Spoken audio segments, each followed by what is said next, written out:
So I will go ahead and call the meeting to order. Thank you everyone for joining us tonight, January 8th, for our organizational meeting. Mr. Cusick, would you please take roll? Mrs. Best. Present. Mrs. Davis. Present. Mrs. Epling-Skinner.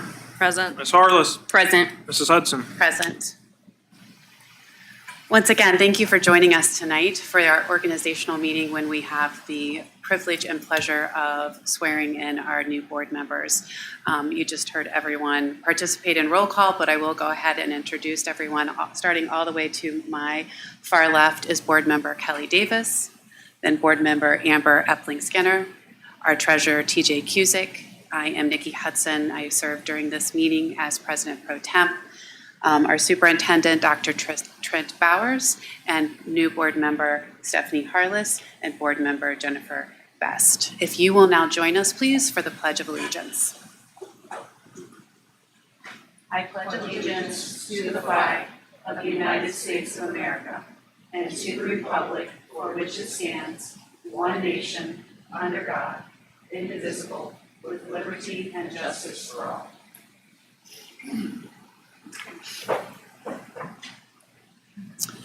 And at this time, I will ask our state representative, Beth Liston, to join us. She is going to administer the oath of office to newly elected school board member Amber Epling-Skinner.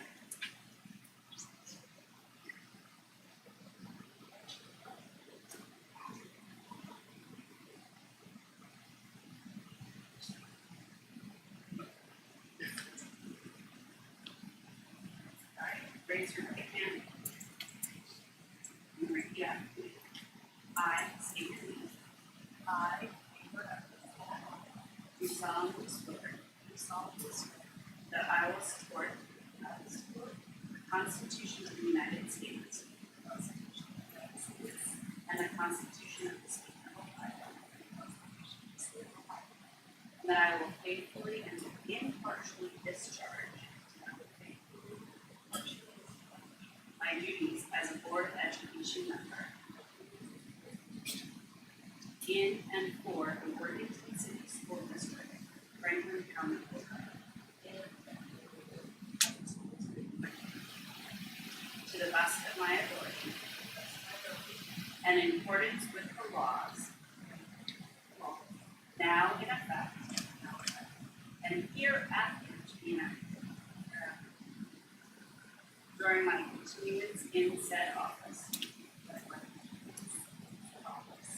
until my successor is chosen and qualified.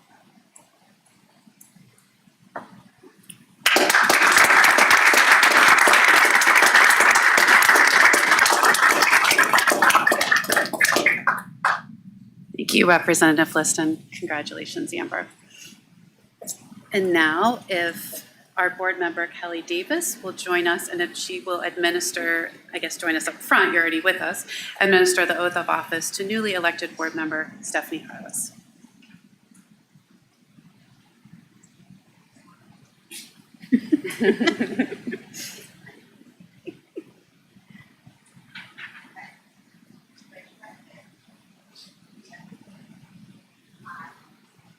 I, Stephanie Harless, solemnly swear that I will support the Constitution of the United States and the Constitution of the State of Ohio and the Constitution of the State of Ohio, and I will faithfully and impartially discharge my duties as a board member as a board of education member in the Worthington School District, Franklin County, Ohio, to the best of my ability, and in accordance with the laws now in effect and hereafter to be enacted during my continuance in said office, and until my successor is chosen and qualified.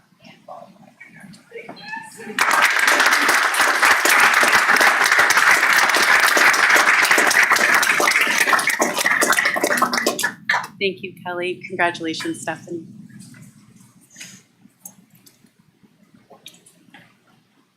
All right, we will move on to the portion of our agenda where we will elect officers for the upcoming year. So the Board of Education, President Pro Temp, which is myself, I will seek nominations for president. And once we receive the same, then I will close nominations. I'd like to nominate Nikki Hudson.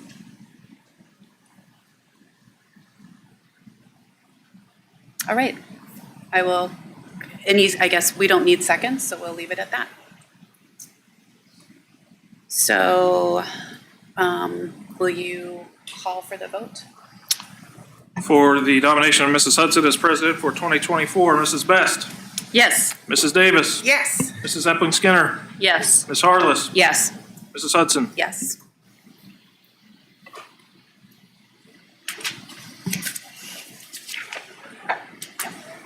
The answer is I do at the end. Do you solemnly swear or affirm that you will support the Constitution of the United States and the Constitution of the State of Ohio, and that you will faithfully and impartially discharge your duties as president of the Board of Education of Worthington City School District, Franklin County, Ohio, to the best of your ability and in accordance with the laws now in effect and hereafter to be enacted during your continuance in said office and until your successor is elected and qualified? I do. Congratulations. Thank you very much.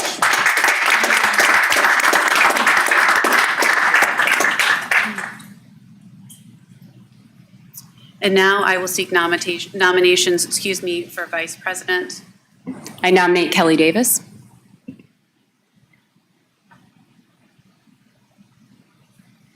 Okay. I will close the nominations and ask you to call for a vote for the nomination of Kelly Davis as vice president of the Board of Education. For the nomination of Mrs. Davis as vice president, Mrs. Davis, Yes. Mrs. Epling Skinner, Yes. Mrs. Harless, Yes. Mrs. Hudson, Yes. Mrs. Best. Yes. Excellent. Do you want to? All right. Y'all raise your right hand. Do you solemnly swear or affirm that you will support the Constitution of the United States and the Constitution of the State of Ohio, and that you will faithfully and impartially discharge your duties as Vice President of the Board of Education of the Worthington City School District, Franklin County, Ohio, to the best of your abilities and in accordance with the laws now in effect and hereafter to be enacted during your continuance in said office and until your successor is elected or qualified? Excellent. Congratulations.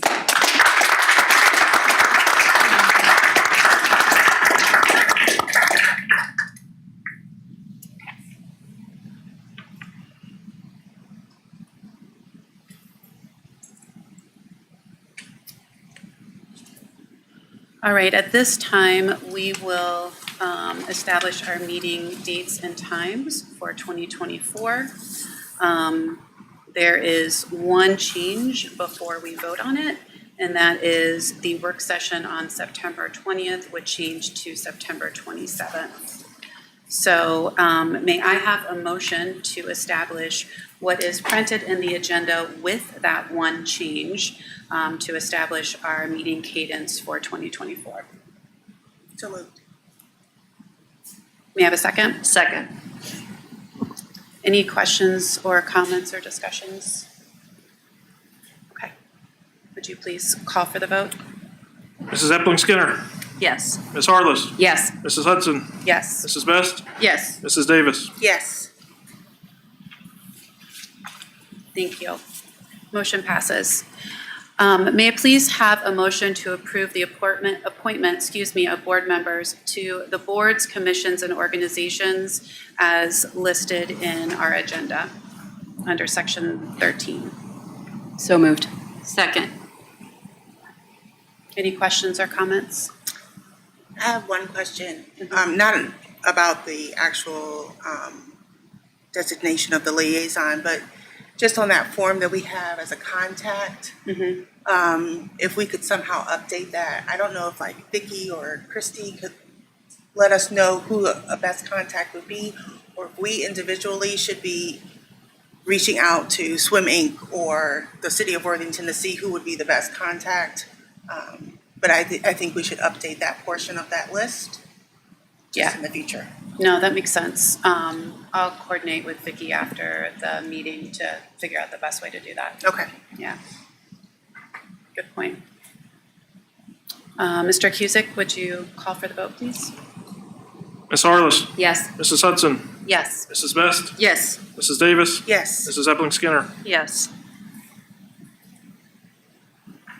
Motion carries. The next portion of our agenda does not require a vote. It is just the announcement of our committee assignments, those being the superintendent and treasurer committee assignments.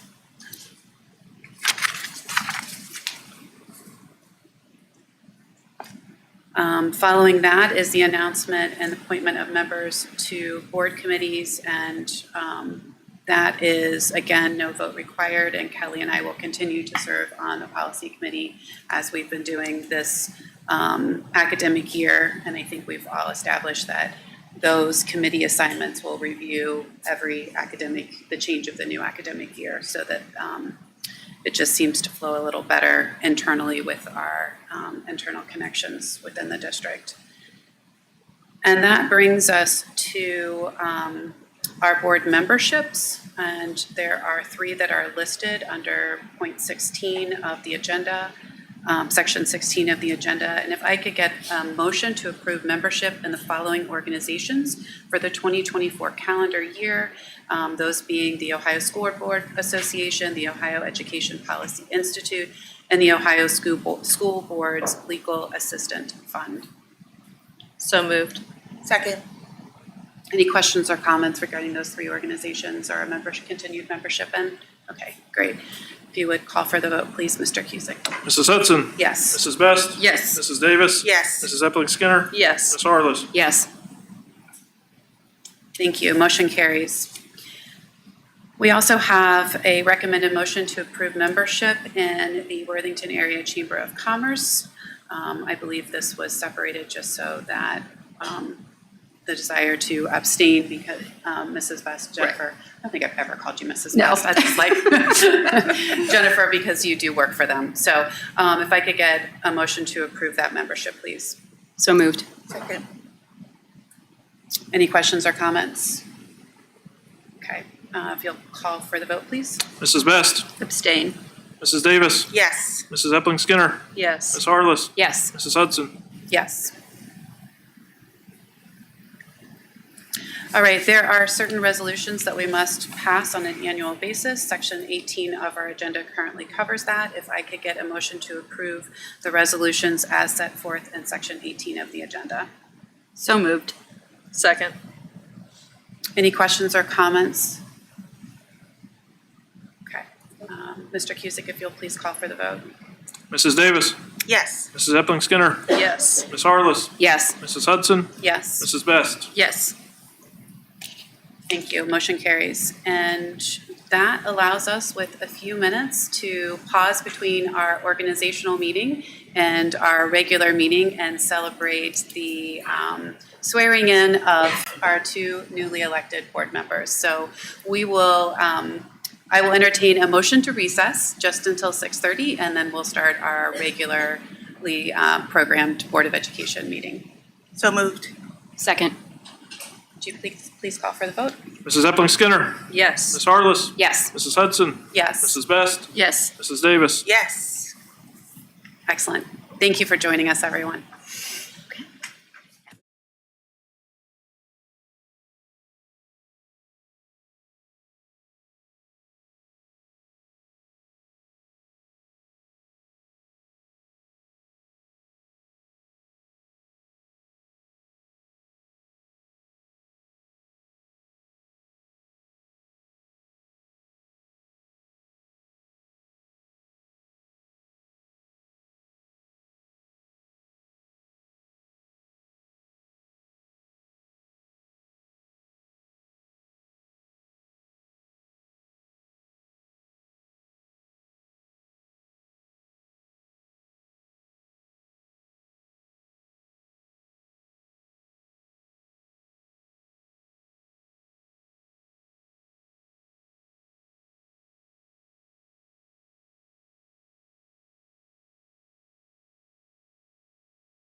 All right, it is 6:30, and so we will go ahead and resume with our regular meeting.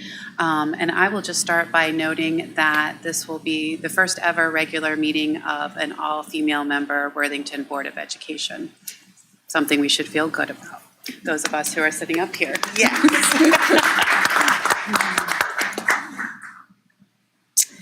At this time, we will take visitor comments. The school board and administrative staff encourages.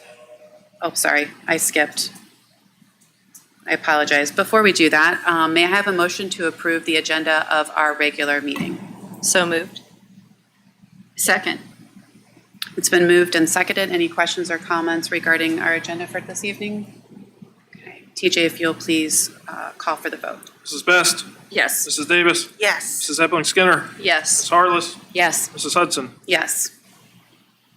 And I want to just clarify, Corey, is it easier to hear me now than it was during the organizational meeting, or do I need to project more? Okay. Is it better out there? Okay. I'm sorry. I wonder if I just didn't have my speaker, my microphone on for the organizational meeting, but I'm glad it's better. All right, we will move on to visitor comments. The school board and administrative staff encourages and appreciates community interest in meetings of the Board of Education.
All right, thank you. We will move on to information and proposals section of our agenda, community survey responses or results, and Vicki is going to start us off. Thank you, I Vicki. am. Good evening. It's my pleasure to introduce tonight's presentation and presenter. Community surveys are an important tool for public entities to gather information, gauge perceptions, and gain public input. We have conducted such research every 12 to 18 months or so for the last several years. We have chosen to work with Paul Fallon of Fallon Research. Fallon Research is a full-service public opinion research and polling firm that serves a variety of clients, from major political, corporate, and public affairs campaigns to small local community initiatives. Fallon Research has worked on studies, issues, and campaigns in a majority of U.S. states and as well as other countries. Our most recent survey was conducted this past November, and Paul is here this evening to share those results with us. Thank you, Vicki. Welcome, Paul.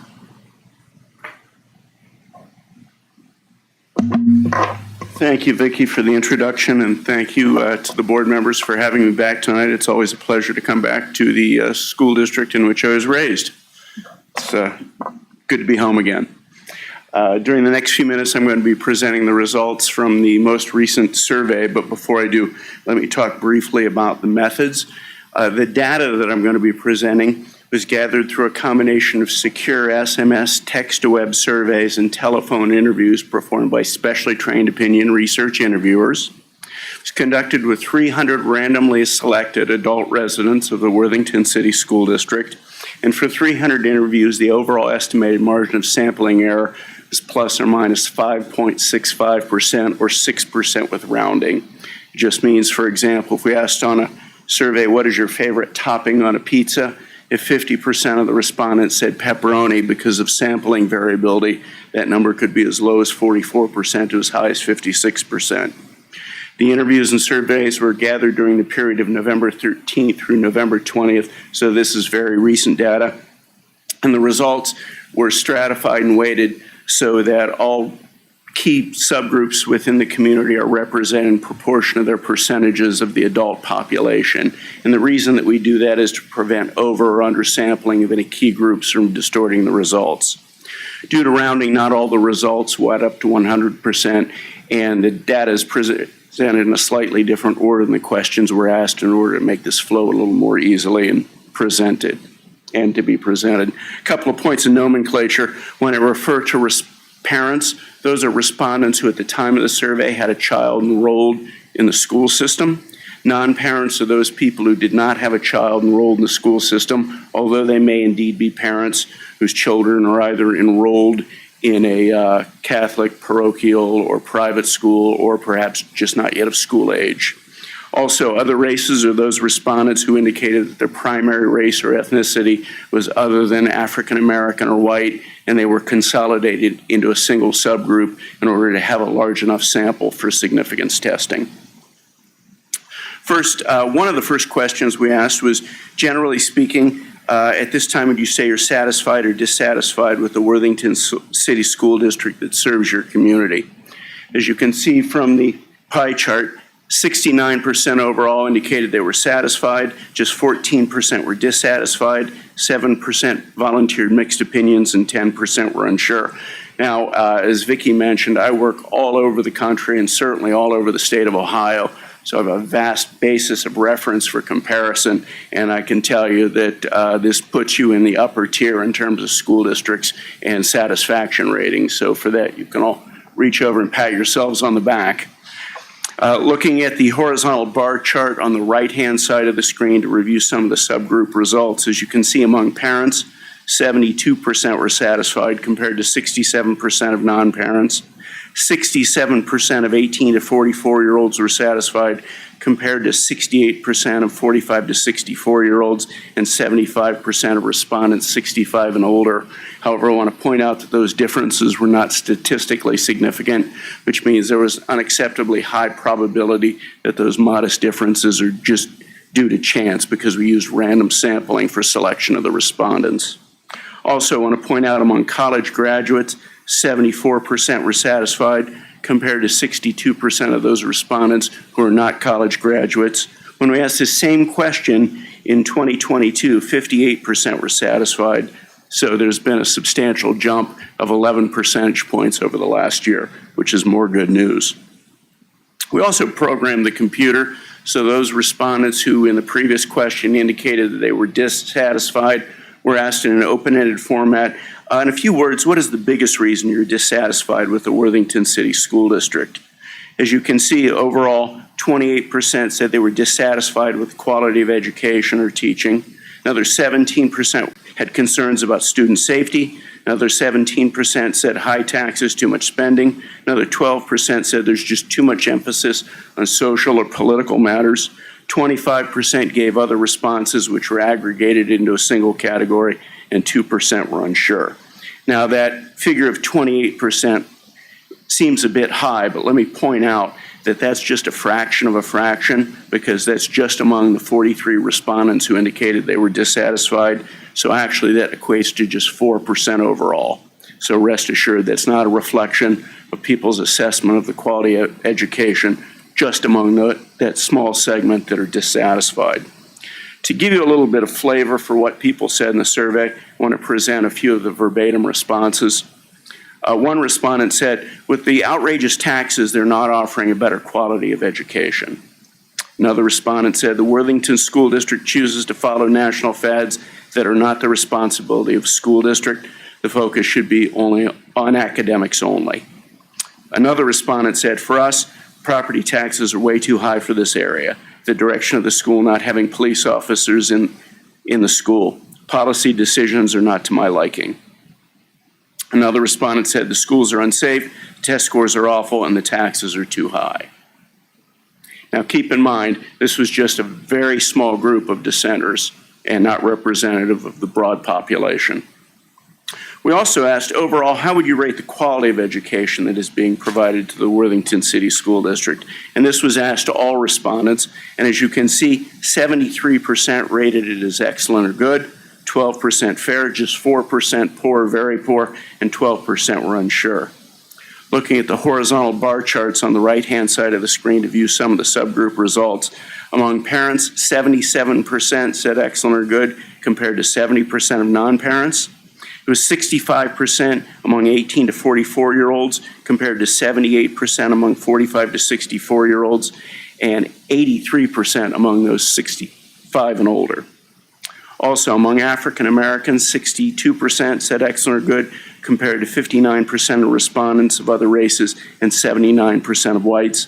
And lastly, when we asked this same question in 2022, the results were almost identical. 72% said excellent or good. And this is obviously the cornerstone performance measure, and to see something that is that stable is very reassuring. And I also want to point out that if you look at the subgroup results, they're all well above the 50% threshold for every group, which is also good news.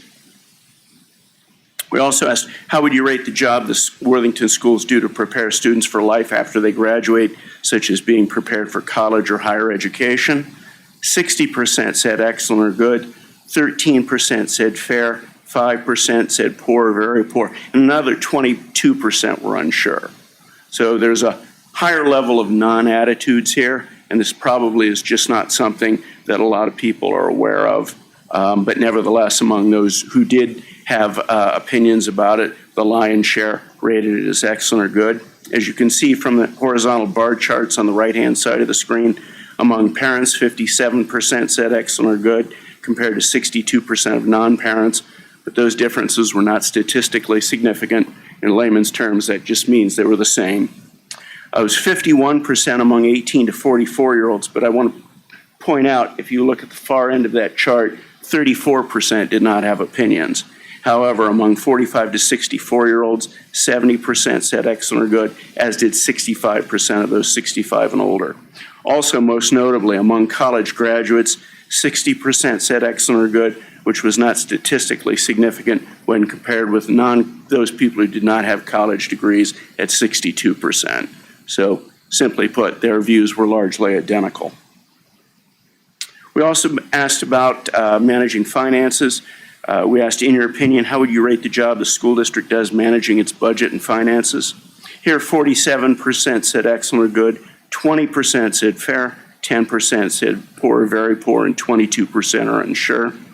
Before I talk about the subgroup results, let me very briefly address the disparity that exists between the rating for the quality of education and the rating for the job done managing budget and finances, and just explain that it's not unusual to have that kind of a large gap.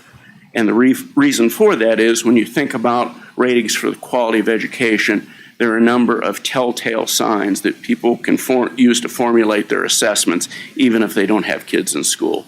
Like test scores, hearing about the great colleges kids are getting into, graduation rates. There just aren't those kinds of indicators for finances. And so oftentimes you'll see a higher level of what we call non-opinions, and that was certainly the case here.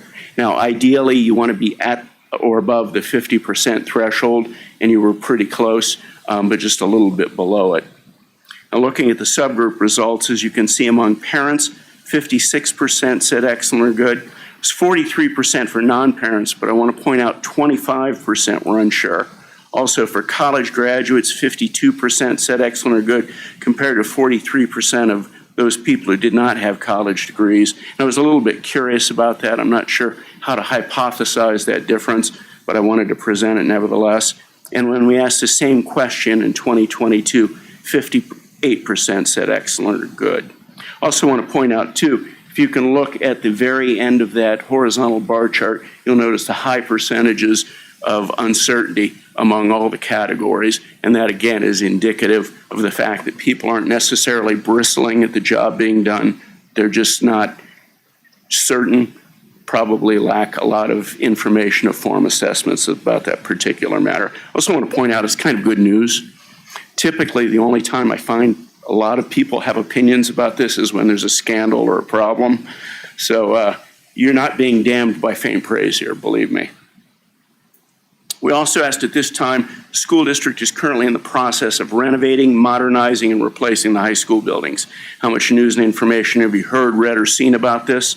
As you can see, 20% overall said they had heard a lot, compared to 35% who've heard some news and information, 21% said very little, and 24% said nothing or they were unsure. Among parents, 32% heard a lot, 44% some information, 15% very little, and 9% were unsure or had heard nothing, which is in vast contrast to non-parents for whom 13% had heard a lot, 30% heard some, 25% heard very little, and actually a statistical plurality, 32% were unsure or had heard nothing at all. So it's kind of a Dickensian tale of two cities as it relates to awareness and information. That is, how closely they're following this matter. We also asked, how would you rate the job the school district has done so far in managing renovation, modernization, and replacement of the high school buildings? 46% said excellent or good, 15% said fair, 3% said poor, very poor, and a whopping 37% were unsure. Not surprising if you consider for a moment the previous survey results that I just presented and the lack of a great deal of specific information. So there's a bit of a dearth of knowledge about that, not surprisingly. Breaking this data down a little more carefully, among parents, 56% said excellent or good. Among non-parents, 40% said excellent or good, but 41%, a statistical plurality, just did not have enough information to have an opinion. Among those who had seen or heard a lot of news and information, 79% said excellent or good, and those are presumably the people who should know best. And almost 4 or 5 of them gave you high marks in that particular area. Among those who'd heard some information, it's 55%. We also asked, over the last year, have you seen or noticed any news, information, or posts about the Worthington schools on social media, such as Facebook, Twitter X, or Instagram accounts of friends, parents, or others in the community? 42% indicated they had, a little bit higher for parents at 56%, not surprisingly lower for non-parents at 34%. It was 48% for 18 to 44-year-olds, but just 22% for respondents 65 and older, which, as you can probably imagine, is not to be unexpected. Social media usage tends to be higher among younger residents. We also asked those people who indicated, yes, they had seen something. What, generally speaking, was most of the information you saw on social media favorable or unfavorable towards the Worthington schools? And this is the question that always scares me the most when I read the results. Good news here, though. 80% said the information was favorable, just 8% said unfavorable, 6% volunteered mixed opinions, and 6% were unsure. Now, keep in mind, that's just a subsample of 127 responses. It was just asked to those people who indicated in the previous question that they had seen something on social media. I also want to point out among the subgroup results, The results are almost remarkably consistent. 80% of parents said favorable, 80% of non-parents said favorable. The biggest difference, and the most curious one, was between the city of Columbus and the city of Worthington, with the former getting 87% and the latter getting 64%. Now, when you keep in mind that we're working with a much smaller subsample, it doesn't concern me too much, but I was intrigued nevertheless, and I thought I would present that data. We also asked, overall, how would you rate the job the school district does listening to people like you so they feel like stakeholders whose opinions are valued by school leaders? I call this inbound communications. And as you can see, 47% said excellent or good, 24% said fair, 13% said poor, very poor, and 16% were unsure. As you can see by looking at the horizontal bar chart on the right-hand side of the screen among parents, 59% said excellent or good. Among non-parents, 39% said excellent or good, but I want to point out by looking at the far right-hand side of the screen that 21% were just unsure.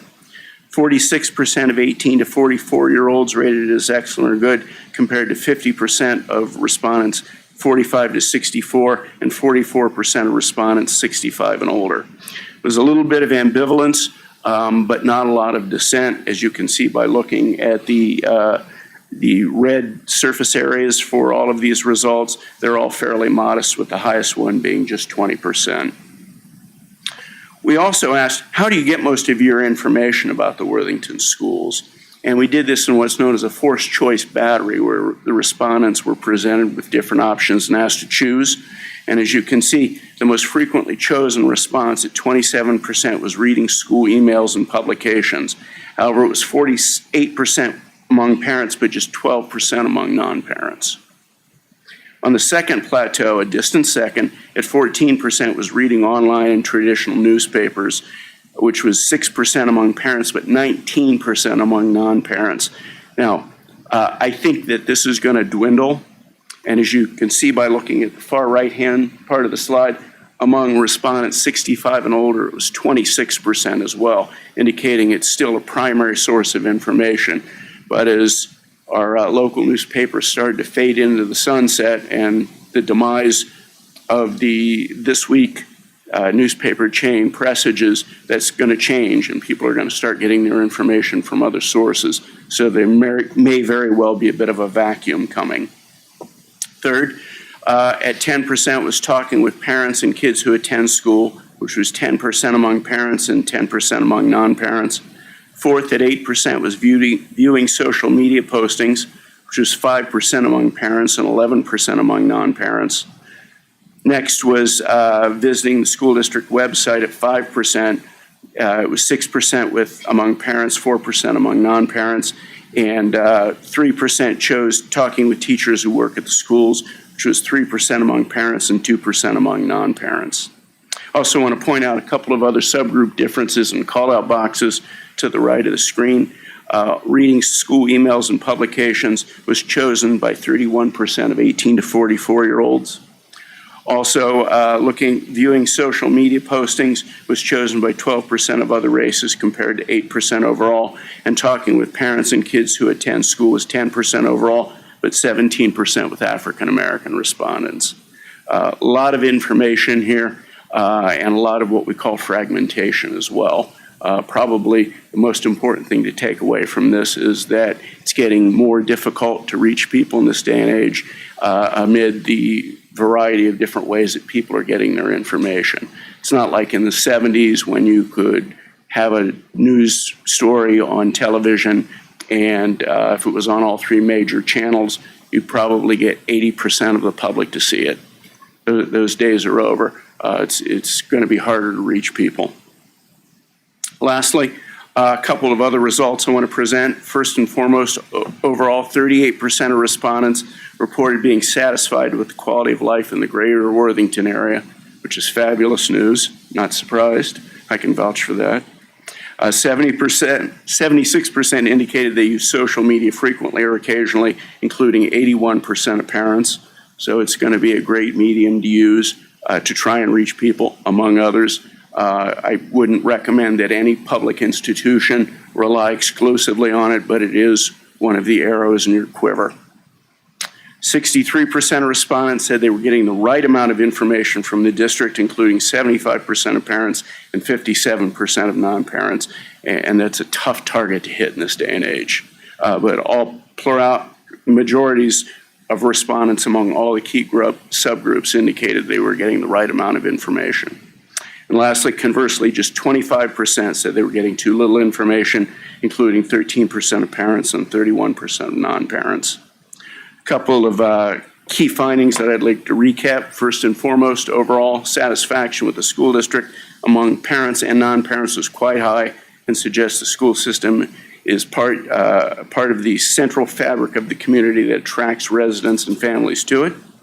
Secondly, assessments of the quality of education remained quite high, and the sentiment was largely consistent over the spectrum of different demographic subgroups comprising the district's population, including most notably non-parents.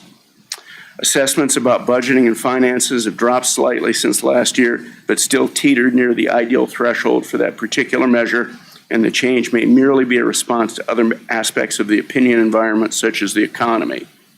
Sometimes we find that when we ask people why they are disenchanted with the district's performance, budgeting and managing finances, we find it has oftentimes things to do with cost of living, the national economy, and other things that are outside the control of those institutions. So I don't want anyone to walk away from this thinking that this is necessarily a referendum on what's happening in the Worthington City Schools. Next, although awareness was modest with divergent levels of attunement between parents and non-parents, most who were knowledgeable were quite satisfied with the progress that is being made on the school buildings. Fifth, impressively, unlike many other top-performing school systems that have become embattled on it, social media appeared to be a boon to the district's standing, although complacency should be avoided due to the unique dynamics of the freewheeling medium.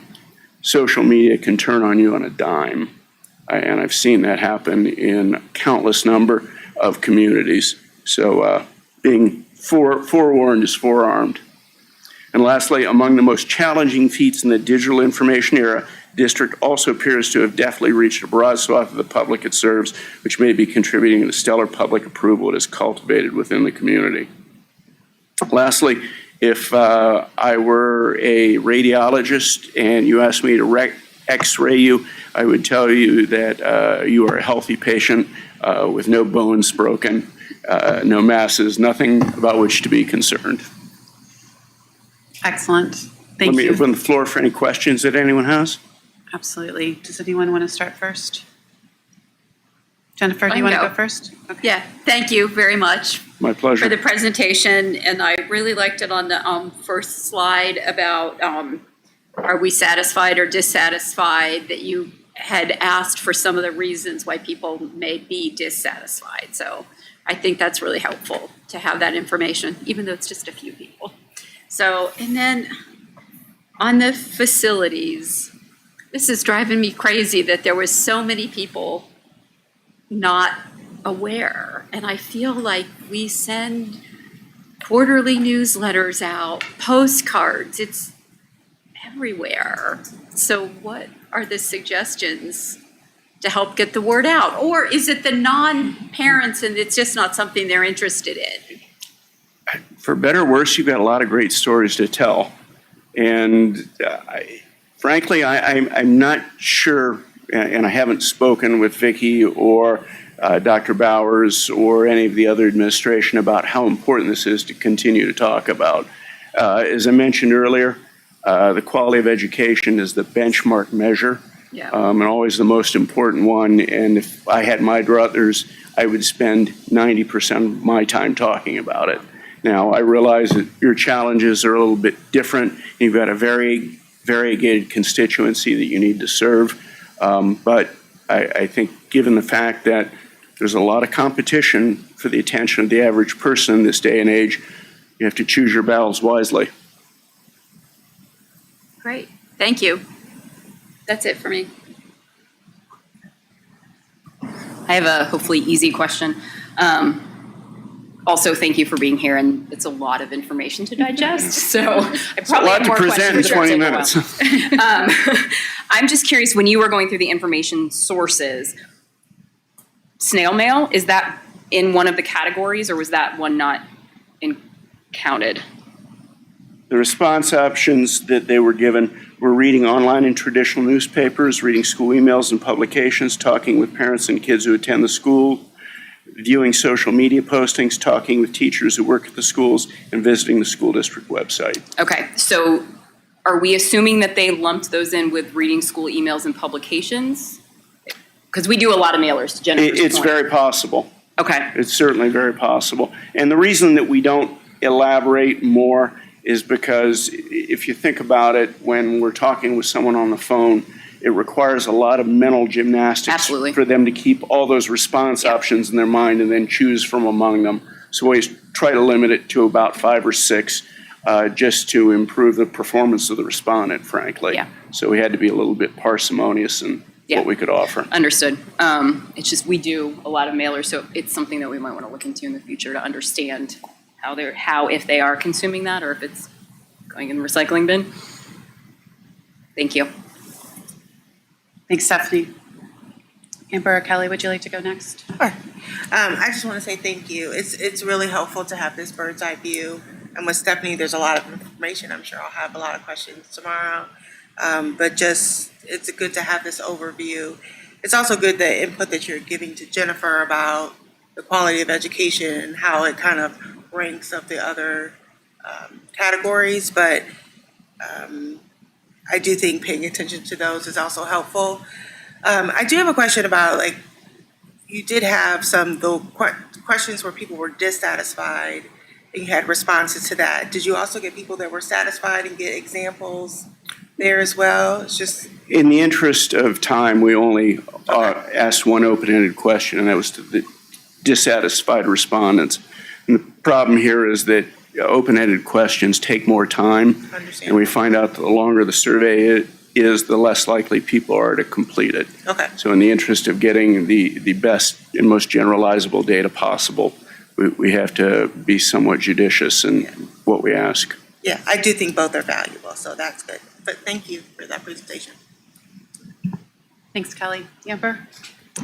That was one of the things that I noticed too, was I too think it's valuable. I would be interested to know the satisfaction, because I think there we could find some stories, some nuggets of maybe things that could be highlighted and focused on for social and other publications when we're telling the district story. I too had the star beside of the need to increase efforts to tell the story about the buildings. That kind of surprises me too.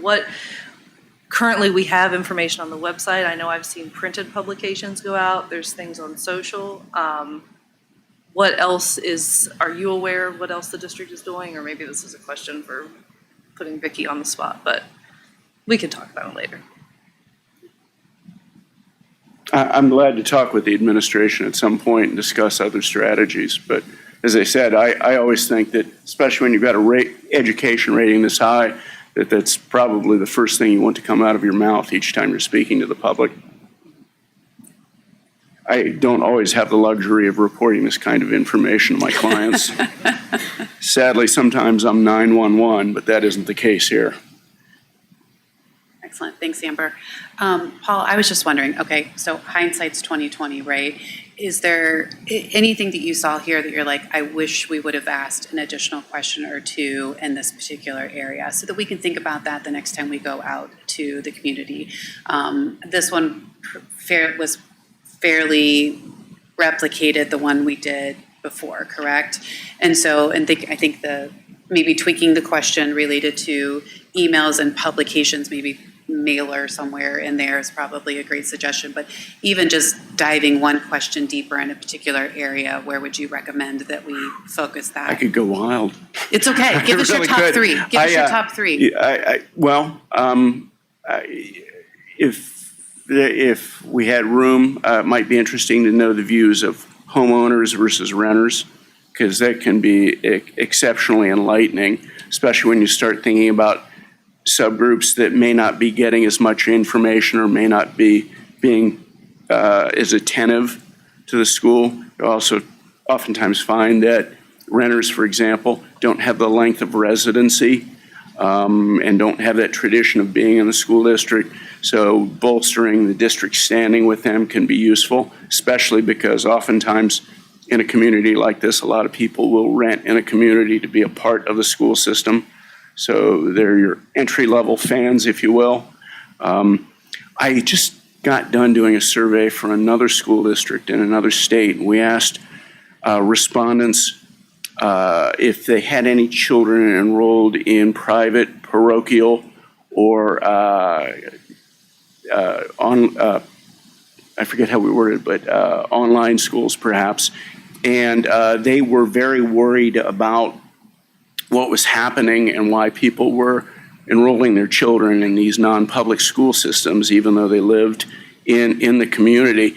And it was fascinating, if for no other reason than I think I allayed most of their concerns, because most of the reasons that people talked about enrolling their children in the non-public schools had to do with religion or personal philosophy, and even some of the parents who chose to enroll their children in other school systems actually were quite content with the quality of education. So it gave them a sigh of relief of sorts. And those are just things off the top of my head. I could probably come up with a lot more ideas. Give me a few more minutes. Okay, no, those are still helpful. The one part that I flagged was that there were 15% of individuals who indicated that they don't get any information about the schools, and I believe that those were a subset of the Those were non-parents, right? non-parents, non-guardians, Right. right? And it would just be interesting to know if you're not getting any information, if you're a standard community member or a community member that's not a parent or a guardian, and you're not getting any information, where do you get your information? Or do we already have that and we're able to overlap that with one of your other questions? I could certainly look at that, but I think sometimes people just have made a decision that it's just not something within the realm of their interest, or in order to prevent themselves from being inundated on a daily basis, as many of us are with information, they're very selective about what they read. Sure. Okay, but it would be interesting to know how that overlaps with the respondents of where they're getting their information from. Just to know, is it, if they're getting their information primarily only from traditional newspapers, so the Dispatch or online newspapers, and we know This Week is no longer here, then maybe that answers a question to a majority of those 15%. If they're not, and I don't know, it would just be interesting to know where they get that from as we think about expanding or bolstering any of our communication. They were predominantly non-parents, so it's very possible that they're part of that vacuum that's Okay. growing very quickly. Okay. Thank you very much. A lot of very valuable information. My pleasure. Very helpful. It's always good to be here. Appreciate it. Thank you for having me Thank this you. evening.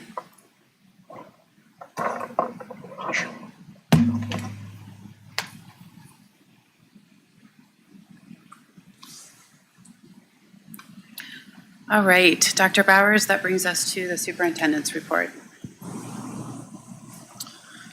Thank you. So the mission of Worthington Schools is to empower a community of learners who will change the world.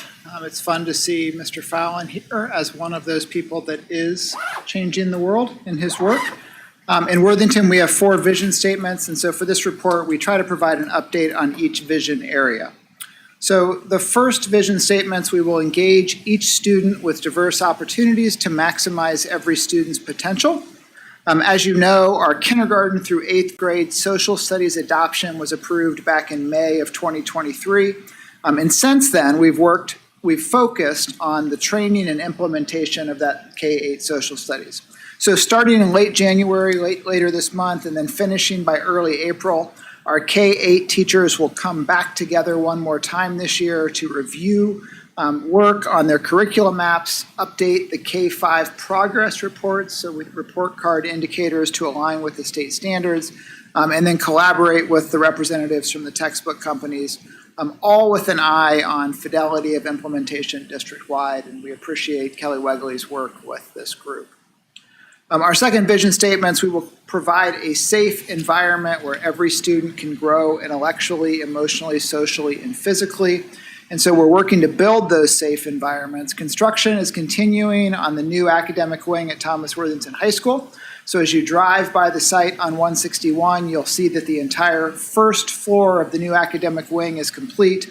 On the west side of the school, the second floor is complete, and they're actively working to complete the masonry on the new third story, so we'll be up to 3 stories, in the middle of the building. This phase of construction, this new academic wing out front, is set to be complete by late August and will be in use by our Thomas Worthington students in the fall. When school is out in May, the middle of the current building will be demolished and construction will begin on the new student commons, library, et cetera. Additionally, construction will begin this April at Worthington Kilbourne High School. So before this school year is complete, the current science labs will be demolished so that they can be fully renovated before the beginning of next school year. This will be the first of many phases at Worthington Kilbourne, where the renovations, reminder, roughly $60 million of renovations, will be completed over the next several school years and will be completed in different phases around the building as students are educated on the site. So we're looking forward to that. Our third vision statements, we will provide consistent communication and promote dialogue with our community. 2 items here.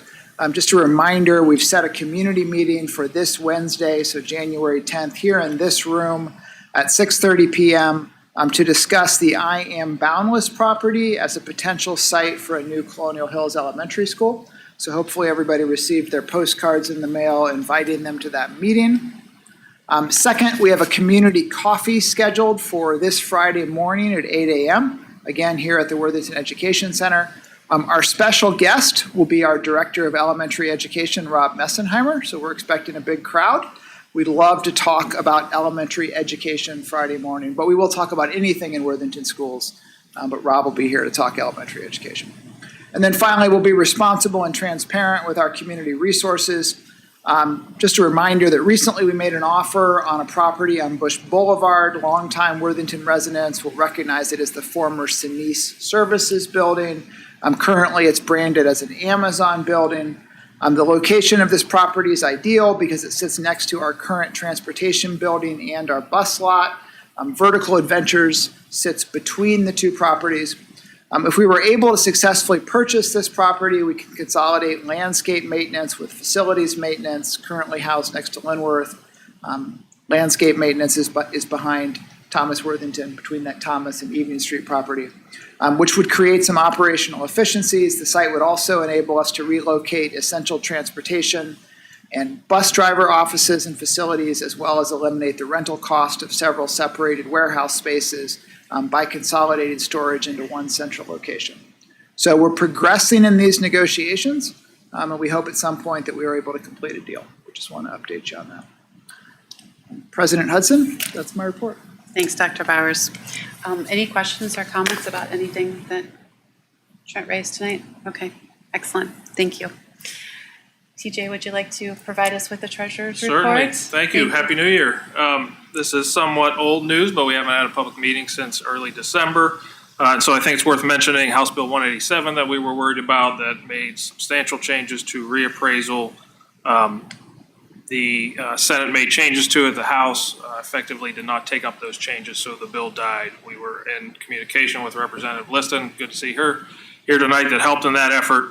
But that we're happy to see that those changes did not occur, only because the Wednesday, the first meeting of the 10-member Joint Committee on Property Tax Reform is scheduled to get together. Remember, there are 5 members of the House, 5 members of the Ohio Senate that will really study over the next year property taxation in Ohio, and that's hopefully that they will take time and understand the ramifications. We formed a committee to assist them. And so they'll come up with a better product than what we saw in 187. So we'll see how that moves forward from Wednesday. Happy to report our annual audit has wrapped up and will be released shortly. Another clean opinion as we expected. I'd like to thank the members of the State Auditor's Office that worked on that over the past several months as they did an excellent job. The full audited comprehensive financial report is available on our website, but that also means the abbreviated 8-page popular annual financial report is complete and set to be mailed to residents. 28% of them, I heard, read those mailings. And those will go out in the next few weeks. It's also available on our website, so we invite you to check both those out. Wonderful. Thank you, Mr. Cusick.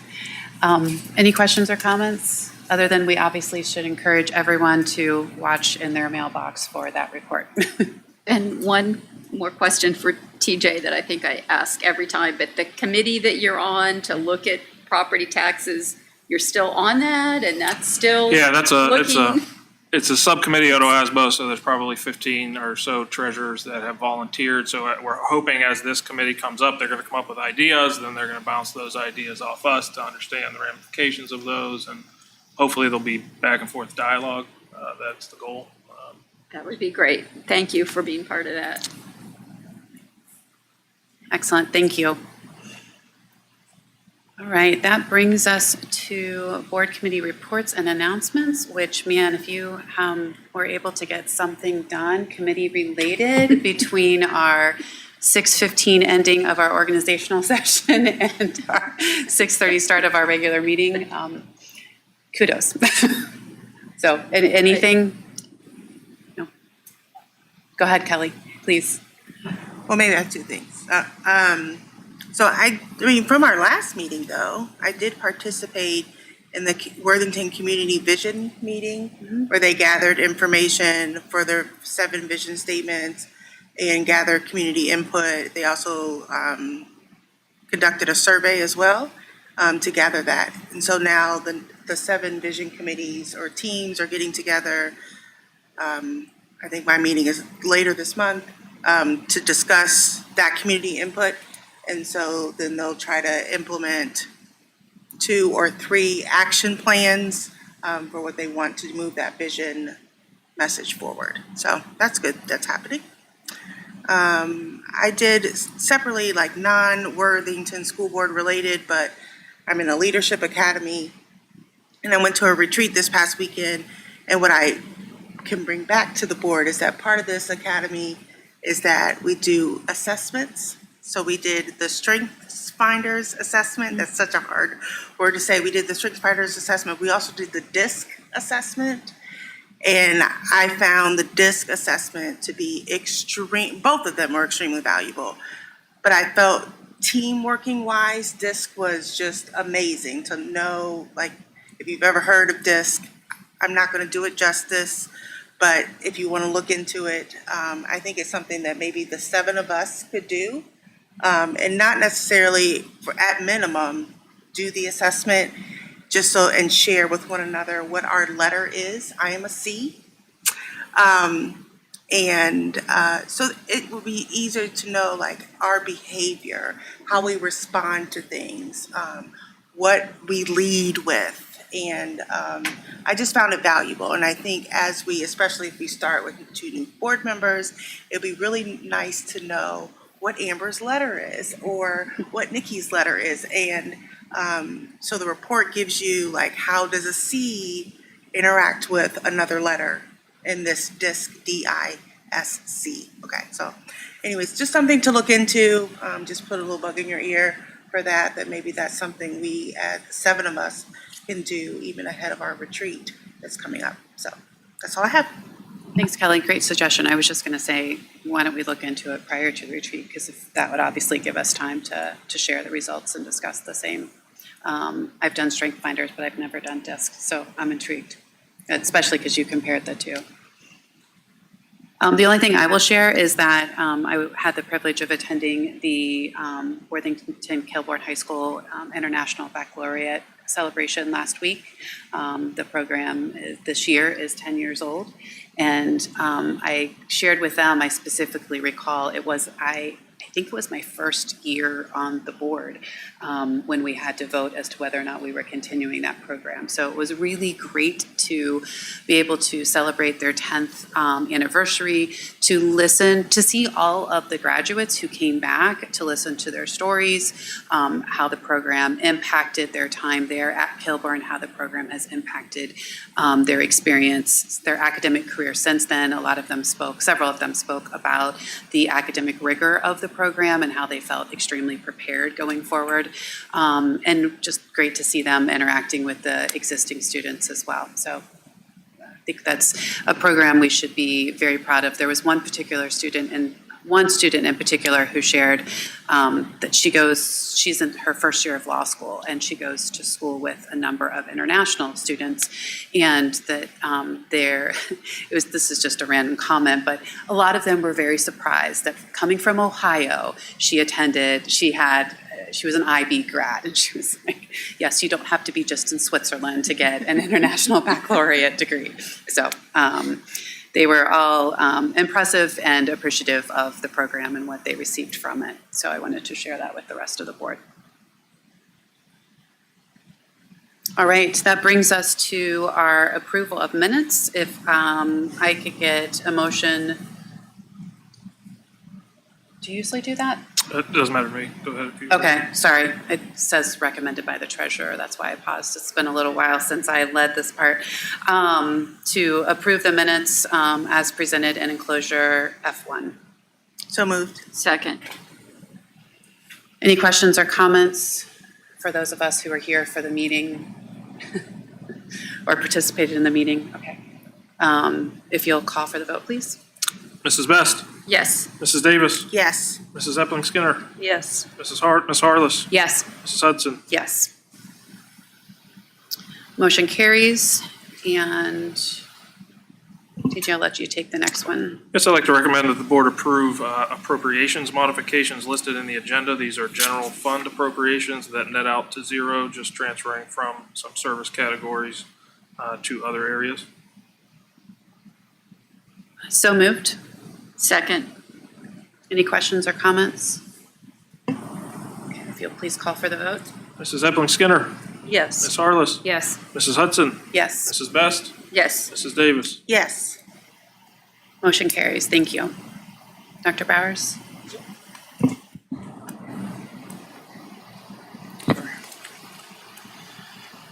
If I could get the Board of Education to approve the consent agenda, that's items G2 through G11 in this agenda. Again, the recommendation is items G2 through G11, please. So moved. Second. Any questions or comments? You'll call for the vote, please, Mr. Cusick. Ms. Harless, Yes. Mrs. Hudson, Yes. Mrs. Best, Yes. Mrs. Davis, Yes. Mrs. Epling Skinner. Yes. Motion carries.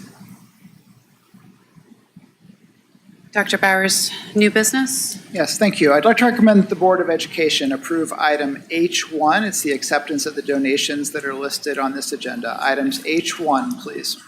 So moved. Second. Questions or comments? You'll call for the vote, please. Mrs. Hudson, Yes. Mrs. Best, Yes. Mrs. Davis, Yes. Mrs. Epling Skinner, Yes. Ms. Harless. Yes. Motion carries.